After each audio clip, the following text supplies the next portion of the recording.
Badii koo natti himne albee lukkifatanii morma narraa kutanii garaan keenya yaadinii nagaan taa'ee harmee koo utuun bo'ee gadooduu naqalanii morma koo karaattan kufee hafee hin jiruutii galuun koo balbala kee cufadhu yeroo rafii haadha koo carraan koos kana taate hin dukkanooftee guyyaan koo isinis nagaan ta'a abbaaf obboloonni koo akka isheen hin miidhamneef naa jabeessa haadha koo du'an na durse malee kanan turre kaayyoon koo addaan nu baasus guyyaan na jajjabaadhu haadha koo.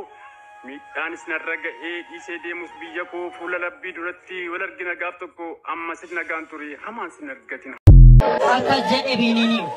Akkas jedhe biininiif wayyoo haadha koo jechuuf haadha iyyuu silaan qabu osoo naana qabaadhe qoonqolsinuu nan qabu osoo naana qabaadhe qoonqolsinuu nan qabu.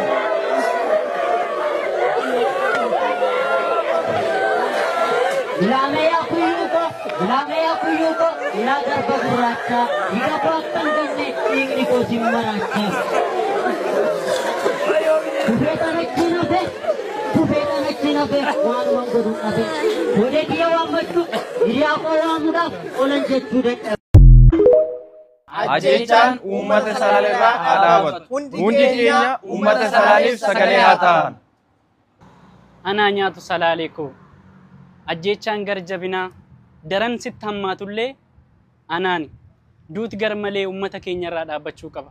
Akka hoolatti qalamuu caalaa wanti nama gaddisiisu hin jiru. Kanaaf uummata keenya Salaaleerraa ajjechaan haa dhaabbatu. Uummata koo Salaalee mormi kee citee morma kootu citee uummata keenyarraa hacuucaan akka malee duuti akka malee billaadhaan qalamuun horiidhaaf malee namaaf waan hin taaneef uummata keenyarraa du'e akka malee dhaabbachuu qaba. Ajjechaan uummata koo Salaalerraa haa dhaabatu. Kaleessas du'aa turre arras du'aa turre ajjechaan uummata koorraa haa dhaabatu Salaaleef sagalee haa ta'an. Har'a uummanni nagaa ba'ee galuu hin dandeenye. Uummata nagaatu qeesaa irratti du'aa jira.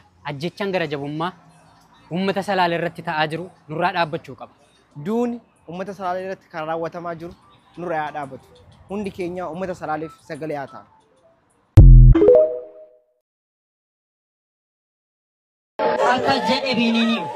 Akkas jedhe biininiif wayyoo haadha koo jechuuf haadha iyyuu silaan qabu osoo naana qabaadhe qoonqolsinuu nan qabu osoo naana qabaadhe qoonqolsinuu nan qabu.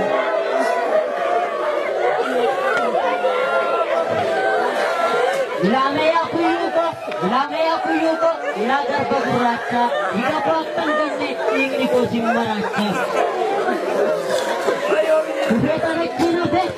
Kufeetaan achi nafe waanumaan godhuun nafe godhee kiyya waammadhu hiriyaa koo waamuudhaaf olan jechuu dadhabe.